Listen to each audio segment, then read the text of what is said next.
Hey guys, welcome back to my channel Escaping Reality. In today's video, I'll be talking about finding jobs in Ireland. So one question that I've been getting a lot is it hard to find a job in Ireland at this point in time? The simple answer would be yes. Yes, it is quite challenging. And the long answer would be everything in this video today. So I will break this down by, talking about my experience of landing my first job here in Ireland, what was my whole experience, how much time it took, and how I kind of went through the motions of applying, getting rejections and stuff like that, and then finally landing the job. Then I will also talk about what has changed in the recent years, especially macroeconomic factors that have really made the job market very challenging at the moment. What's the current job market like in Ireland? And then what are the challenges immigrants, especially non European or EA nationals, basically people like from India, Pakistan, other countries, China, etc., they might be facing at this point in time, and what finally you should be knowing or considering before you decide to move to Ireland if you are coming for a job search. So let's get started into the video. I wanted to first talk about how I landed my first job here in Ireland. And I think everybody's experience and story is completely unique. We all are different. We have different skill sets, we have different aspirations, we have different salary expectations, we have non negotiables and negotiables for each one of us. So, for someone, remote working is very important and they don't want to like compromise on that, while for others, more money is far better than having a good work life balance. So, talking about how I landed my first job. So, if you watch my previous videos, I came here at the age of 21 and I had 0 years of experience. And I had given one or two interviews back in my college in India. It was for Zomato and it was a sales role. And it was on campus placement. So, Zomato came to our college and we had the standard. If you have seen Wolf of Wall Street, you'll know sell me this pen kind of an interview round. And I kind of really, did not do well. And I was planning to go to Ireland. So it was just to like see how, it is going to be like. It was in the same year. So I was already in the process of applying to Ireland, but I wanted to see where I stand and if sales is a good fit for me. So that interview ended, and I was told in a very polite manner that I did not have the right personality maybe for a sales role, that I had a very calming aura and vibe, and that requires, and sales in India or especially at Zomato was supposed to be super aggressive. You were supposed to not take no for an answer and be really persistent and persuasive. And I was told, since I had no experience at that time, that my personality was not the right fit for it. So I was super devastated. But now, for 5.5 years now, I am in a sales role. So I'm a senior account manager, and it is a different kind of sales role, but I think I genuinely enjoy it, and I'm hoping that I'm good at it, and my way of relationship building has really worked. So yeah, I then obviously didn't have experience. I came to Ireland, I did marketing. I had never seen an ads manager in my life, so I was just studying about it, but I had zero clue. And then the pandemic started right in the middle of our masters. So by the time we finished, we were in the peak phase of the pandemic. There were no jobs out there. People were at home. If you were an international student, you were either in your home country or here stuck. You didn't have any sources of income other than the pandemic payment to like get you through. So it was a challenging time. And I was very fortunate that I knew someone who was working in an Irish fashion company, and this company realized that it was a good time to start selling face masks. So my friends and I, we kind of got a part-time job there. We were actually working all 40 hours of the week since we had finished our masters and were legally allowed to do so, but it was like a stopgap kind of a job. It was not like my entire career. I was still looking for jobs out there. So we were kind of working there, and it was mainly working in the warehouse. So we used to get orders on Shopify. We would pack those orders and ship them out. So we would get like 100, 200, 300 orders a day, and our job was that. So it was obviously not related to what I was doing.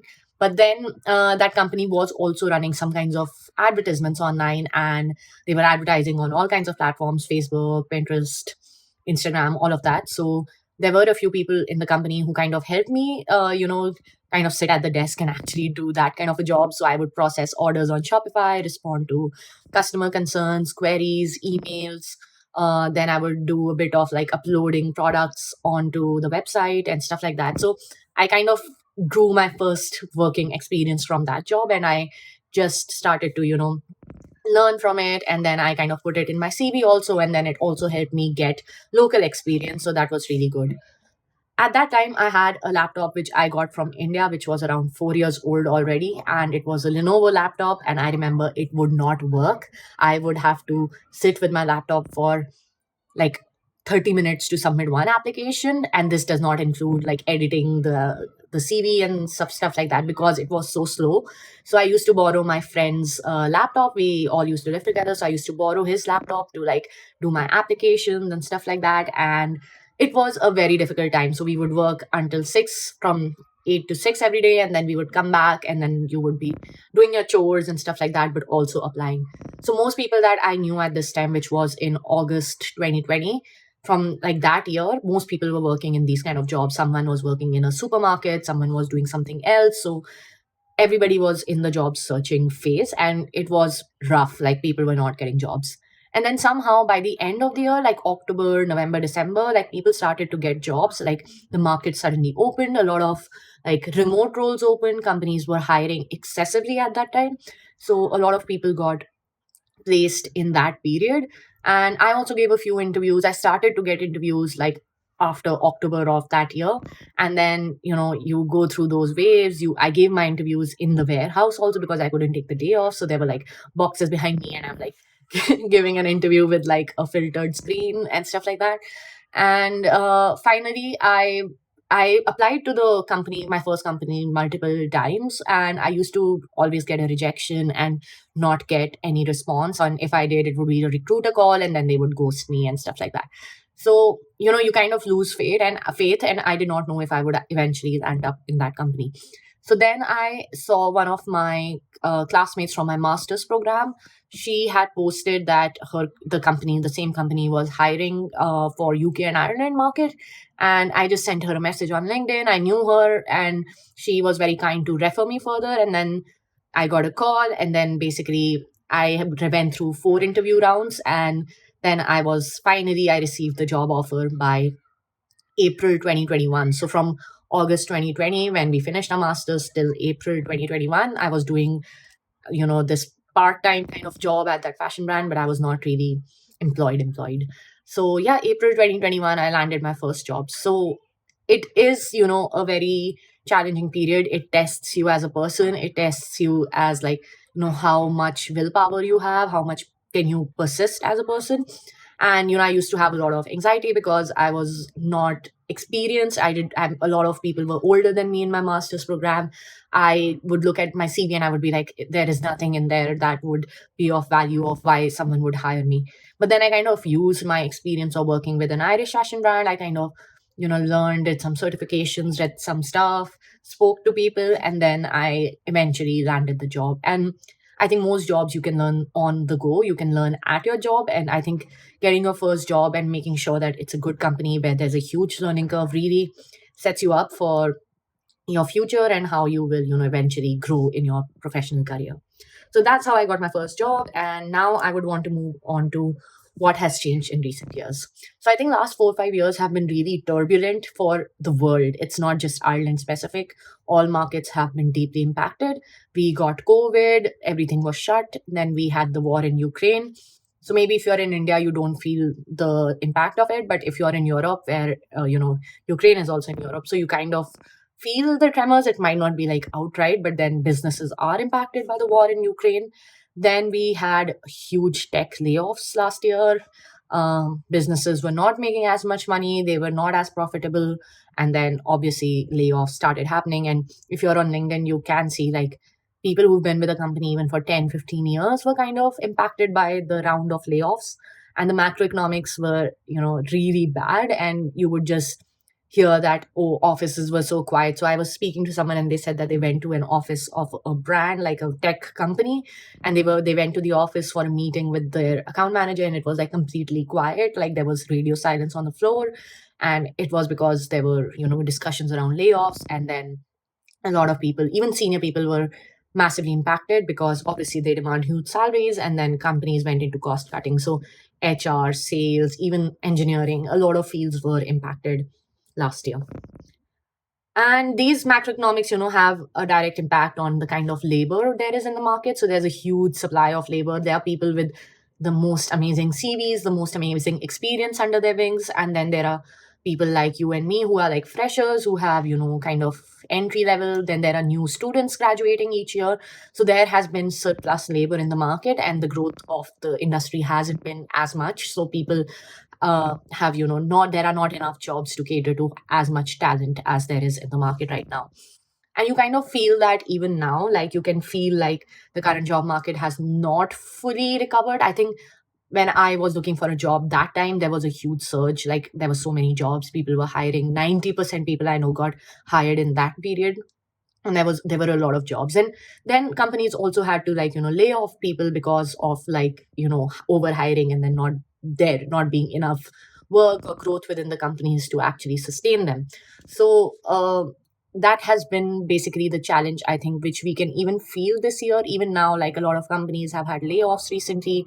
If you are not living under a rock and you are on LinkedIn, you can kind of see that a lot of tech companies are impacted. And now I think AI has also really emerged like this, this crazy monster. And then people are also looking at getting, jobs are being threatened by AI also. Like a lot of roles have become redundant. Like I was talking to some people that, like AI has made a lot of careers redundant, like copywriting and stuff like that. So there is a threat that is looming that, AI will impact the market quite badly. And I was actually seeing this post on one of the groups for Indians in Ireland, where they were like talking about all these cases, these things, that job market is pretty bleak right now. People are not getting as many interviews. There are people who have had enough experience and are also struggling to, get a call. They are being ghosted. Recruitment teams are also under a lot of pressure. Recruitment teams are sometimes the first teams that get laid off when the market is bad. So, it's like a domino effect. It's like one after the other, things start to go bad. And I truly believe that you need, of course, these factors like how the market is deeply, weighs in on, how you get a job. And of course, your experience, what you studied, if it's really like a niche field that you have studied and worked in, that will obviously make it easier to find a job. But then I do feel you need a great amount of luck also. Like you need to get your CV passed through, you may need a referral, you may apply at the wrong time. So, say you are a better suited candidate, but someone has applied before you. So, I think I've read this quote somewhere that luck is when opportunity meets hard work. So, you kind of need to be fully prepared. You need to have your hard work done. And then, when you find the right opportunity, it kind of has to all come together. And then that basically factors as luck. So, yeah, it's kind of vague and it is kind of abstract. I'm not sure if that's how it works, but I feel like, this also weighs in a lot.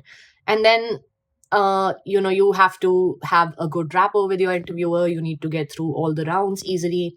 I know people who have applied, for one or two jobs and have managed to secure, their job within a few, interviews and stuff like that. And then there are people who have experience who eventually have landed a great job, but it took them like a long period of time. So when I get all these questions that will I find a job, will I be able to, secure, like I have this much experience, will I get a job? Like sometimes I don't have the answer. Like I know a lot of people who are in their current jobs and are planning to switch also, they are also kind of struggling. So it's just a bad time in the market. It's hard to say what will happen 6 months from now. It is hard to say what will happen from 1 year from now. I would say that if you're coming here and as an immigrant, and if you are spending your life savings to come to this country and to study and work here, be fully sure of what course you are applying for. Make sure that it is critical here. So I got a few questions about roles like HR and like sociology and stuff like that. And my advice would be that these roles are, they don't sometimes fall under critical skills, and the employability in these roles is less. And even if there are jobs, these roles prefer natives, they prefer locals, they prefer people who they don't need to sponsor. So when you are going through a consultancy service that is telling you to go to Ireland and like, oh, Ireland is the best country, they are not telling you exactly about the job market. And I may be wrong here, but you should be doing your research. So if you are just coming to study here, it's okay. You finish your course, you go back. But if you want to, improve your life, if you want to work here, if you want to build your, remaining years of your life here in Ireland, you need to be sure that your profession or that your field has jobs here, and that you will get a fair opportunity to, apply for them, and it won't be like, they are not hiring locals, or sorry, international students, and then you are going back with a with great amount of debt and regret that you first came to Ireland. So reach out to people who are doing your roles, see how it is. They will know best. I'm not a professional, I don't know this, like I cannot go into each role, so I can only advise what's the best strategy. Put an alert on LinkedIn for Ireland, like for your roles. So, for example, if you are looking for a software engineer role, you can basically put an alert for it on LinkedIn. So you can get like look at every jobs that are added every 24 hours. So I like to look at that because that gives you a real insight, like how many jobs are being released daily. And then you also see how many people are applying. So at this point in time, there are more than 100 plus applicants on each role, which is which wasn't the case earlier, but it has grown massively now. So it's a difficult time. So I think if you are coming here to Ireland, that would be my advice. Like things are changing, visa requirements are changing, the salary, minimum salary for visas is changing. Like next year it's 44,000, so it's gone up from this year's 36 or 38,000, something like that. So companies will have to pay more to hire an international student or an international employee in their company. So these things are, big factors. And I'm not saying that Ireland is not a good place or don't come to Ireland or I'm discouraging you from coming here. But as an Indian, I understand, like if you are spending that many euros, if you're spending 30,000 euros to make that big move, and if your goal is to find a job, you come from a middle class family and you're kind of risking it all, plan all of it. And then I would also say this to people who are coming straight for a job. If you have families, if you have a kid, housing crisis is bad right now. Maybe you might be thinking you're making a lot of money. Say, even if you're like making a lot of money, like for Irish standards, for like Indian standards. So you might be converting and be like, oh, I'm making a lot more money here in Ireland. The cost of living is really high. I see these posts on Facebook groups where people are like, I'm here with my partner and a child. We are trying to find a house. Okay, we are happy to share the house with someone, etc., etc. It's a very difficult circumstance to start life with. So even when companies are offering you a role to move to Ireland, be fully aware that it is not as rosy. There are challenges. Get onto the groups that I'm talking about, Indians in Ireland, Indians in Dublin. They are very transparent. People really want to help each other. People are able to guide each other. If you have a better offer and you want to ask, like, oh, I have this offer, should I consider this over Ireland? They will be able to guide you based on personal experience. So read about news, read about what's happening in Ireland, be prepared for what it is. Don't fall for, any course that someone is saying if you know that there are no opportunities. At the end of the day, we all want to find a good job, make money, and masters is kind of a way to, lead up to that. And if you're not able to meet that end goal, then it's a waste of your time, effort, resources, and really bad for your self-esteem also. So I wish you all the best. I would love more questions about this. It's a very touchy topic, and I wanted to kind of address it. Um, and I really hope that whoever decides to come to Ireland, and if they find this video, I hope like it has painted a clear and transparent picture for you. So please do like, share, subscribe, comment, engage with this video. If you like such content, I can talk more about like my personal experiences. And thank you for watching. It has been wonderful. So all the best, and I will see you next time.